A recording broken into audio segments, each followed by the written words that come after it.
अस्सलामुअलैकुम and welcome back to my YouTube channel. तो भाई आज हम करने वाले हैं सेकंड हैंड गाड़ी अगर जब आप लेते हैं तो उसके टिप्स क्या हैं ख़रीदते वक्त। जैसे कि अभी सामने गाड़ी खड़ी हुई है करोला एल्टिस 1.6 सेकंड हैंड गाड़ी है, तो इसमें आपको टिप्स बता दूंगा कि इसमें क्या ख़ामियाँ होती हैं, लोग क्या पेलम पाली का काम करते हैं, तो इसमें आपको सब पता चल जाएगा ये कि सेकंड हैंड गाड़ी में क्या क्या नुक्स होते हैं और आप कहाँ से पकड़ सकते हैं। जैसे कि ये गाड़ी 1.5 लाख किलोमीटर चली हुई है, तकरीबन 4,000 कम में। तो 1.5 लाख किलोमीटर गाड़ी को अगर आप जापान से भी कोई गाड़ी लें तो वो भी आपको फ़्रेश मिल जाती है 1.5 लाख किलोमीटर। लेकिन यहाँ क्या है कि रफ़ भी चलाते हैं लोग, तो रफ़ चला रही हुई गाड़ी और 1.5 लाख किलोमीटर तो उसको चेक करना लाजमी है और पेल भी देते हैं। तो अभी हम इन्हीं सब चीज़ों में बात करेंगे, किस चीज़ों से आप देख सकते हैं कि मीटर पीछे हुआ बैक के नहीं। और कभी भी जब आप सेकंड हैंड गाड़ी लेने जाएं तो मीटर पे भरोसा ना करें। सबसे पहले बात कर लेते हैं, आप कोशिश करेंगे तो ड्राइवर सीट से ही आप काफ़ी चीज़ें ऐसी पकड़ लेंगे कि आप समझ जाएंगे भाई भागो यहाँ से। क्योंकि भाई एक बंदा जब गाड़ी परचेज़ कर रहा होता है तो अपनी फैमिली यूजेस के लिए कर रहा होता है, वो अलग बात है। जैसे मैं अभी ये गाड़ी अगर सेल करना चाहूँ तो मैं उसी बंदे को दूंगा जो इस पर काम करा के इसको आगे बेच सके। तो अभी सीन ये है कि आप देख सकते हैं स्टीयरिंग पे जो वाइट निशान आपको एरो पे दिखा रहा हूँ, उससे गाड़ी पकड़ी जा सकती है कि ये काफ़ी चली हुई है, 1.5 लाख या 1 लाख चली हुई है और रफ़ यूज़ हुई हुई है। कोई भी आप गाड़ी ले लो जापान से या पाकिस्तान में भी अच्छे लोग होते हैं, उसको मेंटेन करके रखते हैं। 1.5 लाख 2 लाख भी चली हुई हो तो उसमें ये कभी भी नहीं मिटा हुआ होगा। सेकंड ये है कि आपको जो दरवाजे का एजिस दिख रहा है या ये ट्विटर देख लो आप, इसको एलपी से जोड़ा गया है, ये पेलम पाली का काम है। तो बेचते टाइम तो बंदा ये भी कर लेगा, लेकिन आप ये जो लाइट देख रहे हो, ये लाइट आप जितना भी कोशिश कर लोगे धो लोगे, लेकिन ये कहीं ना कहीं निशानात छोड़ देती है, इस पर भी आपको निशानात मिल जाएंगे। सेकंड ये जहाँ पे मैंने फ्रीज़ किया एरो दिखा रहा हूँ, ये आप सिल्वर होता है और ये ब्लैक हो गया है। अब इस पर आपको जब कलर कर दोगे तो ये बिल्कुल नया हो जाएगा, जेन्युइन नहीं रहेगा। इससे भी आप पकड़ सकते हो कि ये गाड़ी रफ़ यूज़ हुई हुई है। और अगर कराची है तो कराची में रहती है और ये गाड़ी फ्लड में डूबी हुई है, आप देख रहे हो जंग, तो इससे भी पकड़ा जा सकता है। लेकिन जंग का एक और भी तरीका है, आप ट्रंक में जाओ, ट्रंक का भी मैं आपको एंड में बताऊंगा।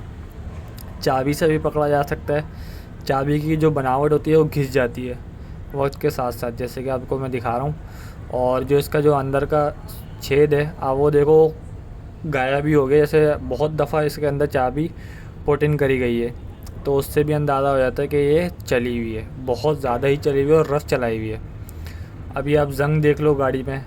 अब कुछ लोग इस पर कलर वाला जाहिर सी बात है पेलम पाली करेंगे तो वो तो आपको नहीं दिखेगा। अब मैं दरवाज़ा आपको चेक करा रहा हूँ कि दरवाज़े में आपने देखना है कि कितना फ्री हुआ हुआ दरवाज़ा। कोई भी आप दरवाज़ा ले लो वो इतना फ्री नहीं होता, वो 2 बार टक्के लाजमी खुलता है। तो ये पहचान होती है कि आपने गाड़ी बहुत रफ़ यूज़ करी है। बेशक आप 1.5 लाख चलाओ, कराची में चलाओ, 2 लाख चलाओ, लेकिन रफ़ हुई हुई गाड़ी आपने कभी भी नहीं लेनी है, जैसे ये वाली गाड़ी है। अब बेशक उस पर काम अगर बनवा लो, करवा लो, सही वही करवा लो, उसको 0-0 कर दो, उसके बाद तो आप अलग बात है। लेकिन वही बात है ना, 0-0 कौन कराएगा।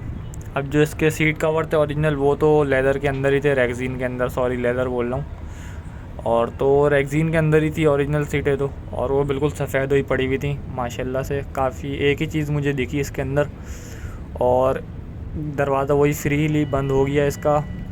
अब आप लोग बताओ कि ये पिलर भी चेक करने होते हैं इसके अंदर, तो इसको पिलर को कैसे चेक करना है कि ये पिलर बने हुए हैं कि नहीं। तो आपने ये रबड़ हटानी है और देख लेना है कि कंपनी के स्पॉट वेल्डिंग करती है कंपनी, और जो पेलम पाली वाला काम है उसमें स्पॉट वेल्डिंग नहीं होती, जैसे कि इसका पिलर बने हुए हैं और इसमें स्पॉट वेल्डिंग नहीं है। तो सबसे पहले अगर आप पिलर वगैरह ही चेक कर लो तो वहीं से आप दूर भाग जाओ। पिलर और इंजन बे चेक कर लो और ट्रंक चेक कर लो, तो आप वहीं से दूर भाग जाओ। तो ये जो पिलर इन्होंने बनाया है इसमें भी कलर की जो बहुत गहरारी हैं, जैसे पुट्टी फिलिंग वगैरह। और ये जो चीज़ दिखा रहा हूँ मैं, शीशे की रबड़, ये आप लाख कोशिश कर लो, जब आपका शीशा निकल जाता है एक बार करोला में, ये लगती ही नहीं है। ये बहुत माहिर बंदा होगा जो लगाता होगा। और वही फिर बात आ गई कि जो हैंडल आप पकड़ के 100 बार उतरते हो तो उसमें एक निशान आप छोड़ जाते हो, वही निशान दोबारा आ गया इस पर। और जंग का निशान आपको दिख रहा है, जहाँ जहाँ जंग का निशान दिख रहा है ये बता रही है गाड़ी कि मैं खुले में खड़ी हुई थी और मुझ पे बरसात होती रही, हर साल होती रही और मुझे केयर नहीं करी गई कि कहीं छाँव में रख देते या कहीं अंदर छुपा देते, या अगर बरसात हुई भी है तो मुझे साफ़ कर लेते। और ये मैं दिखाने वाला हूँ अब आपको मज़ेदार चीज़, जिसको देख के आप हिल गए होंगे अभी यकीनन। इसमें तो साफ पता चल रहा है ये गाड़ी एक्सीडेंट है सामने से, और एक बार नहीं काफ़ी बार एक्सीडेंट हो चुकी है, जो क्लियर बातें मैं आपको बता रहा हूँ। और कुछ गाड़ियों में नहीं पता चलेगा, वो आपको पेल देंगे, तो उसमें आपको थोड़ा ध्यान रखना पड़ेगा। इसमें एक होती है कंपनी पुट्टी लगाती है, तो उससे भी आप पहचान सकते हैं। लेकिन अगर आप सामने से देखोगे ना, अगर आपको एक्सीडेंटल गाड़ी पहचाननी है तो जो सामने जो पट्टी जंग लगी हुई है, ये तो आपको साइड का दिखा रहा हूँ मैं, तो ये साइड से भी आप देख लोगे तो यहाँ पे पुट्टियाँ लगी हुई होती हैं। और जो ये सामने अगर आप देख लोगे तो यहीं आपको पता चल जाएगा गाड़ी एक्सीडेंट हुई हुई है कि नहीं हुई हुई है। काफ़ी चीज़ें यहीं से पता चल जाती हैं। और एक बात और, कोई भी गाड़ी अगर जिसमें फ्लूइड की जगह, इंजन रेडिएटर फ्लूइड की जगह ये पानी यूज़ हुआ हुआ ना, वहीं से दूर भाग जाना। ये गाड़ी आपको काम देना है इसने लाजमी, क्योंकि इसके इंजन में पानी चल चुका होता है काफ़ी टाइम तक, और वो जंग लगना शुरू हो जाता है। अब जैसे ये इसमें देखो पुट्टी नहीं लगी हुई, एक जगह पुट्टी लगी हुई है, एक जगह पुट्टी नहीं लगी हुई इसके बोनट पे, तो ये भी एक जाहिर सी बात है, पक्का पता चल रहा है कि ये रिपेयर है। अब मैं ट्रंक की जो बात कर रहा हूँ, ट्रंक पे आपको पता चल जाएगा कि ये गाड़ी पानी में डूबी थी या इसका क्या ख्याल रखा गया। अब आप देख लो, क्योंकि जब पानी आता है और ट्रंक में लाजमी आएगा और नीचे ज़मीन में आएगा, वो आप कारपेट खोल के देख नहीं सकते, तो आप यहाँ से पता लगा लोगे। अब आप देखो यहाँ पे वो उन्होंने कैप भी नहीं लगाए हुए थे, तो जिसकी वजह से यहाँ पे पानी भरा और जंग लग गया। तो लाजमी सी बात है, यहाँ जंग लगा है तो अंदर तो कारपेट था, कारपेट भीगा रहा होगा, और वहाँ 110% इससे डबल जंग वहाँ होगा। तो इस गाड़ी से आपने दूर भागना है अगर आप फैमिली के लिए ले रहे हो। और ये देखो इसकी छत की जो मैंने बात करी थी, छत रिपेयर हुई हुई है, वो भी ठंडी रिपेयर करी है जिसने भी रिपेयर करी थी। तो इसका भी मैं पिलर में गरारी भी दिखा दूँगा कि पिलर जो बनाया है जिसने भी, उसमें घरदराहत है, जैसे स्पीड ब्रेकर टाइप छोटे छोटे होते हैं, तो उसने जो पुट्टी वट्टी फिलिंग जो डेंट वेंट निकालना था उसने निकाला नहीं, उसने उसी को भर के वहीं कवर कर दिया। ये हाथों के निशान भी आपको बता देते हैं, लेकिन ये रबिंग कंपाउंड से हो जाते हैं साफ़।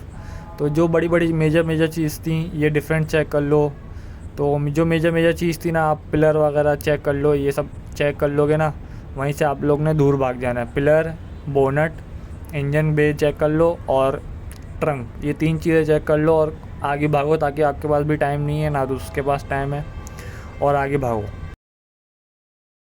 गैप चेक करें, इसमें ट्रंक का भी मैं आपको गैप दिखा रहा हूँ। ये ट्रंक भी कोई बहुत माहिर लोग होते हैं जो बना सकते हैं इसका ट्रंक एक्सीडेंट के बाद। मेजर चीज़ थी मैंने आपको बता दी, और इंशाल्लाह ऐसी वीडियो, इन्फॉर्मेटिव वीडियो मैं लाता रहूँगा ताकि आपका भी फ़ायदा हो और आपके भी पैसे नुकसान में ना जाए। अल्लाह हाफ़िज़।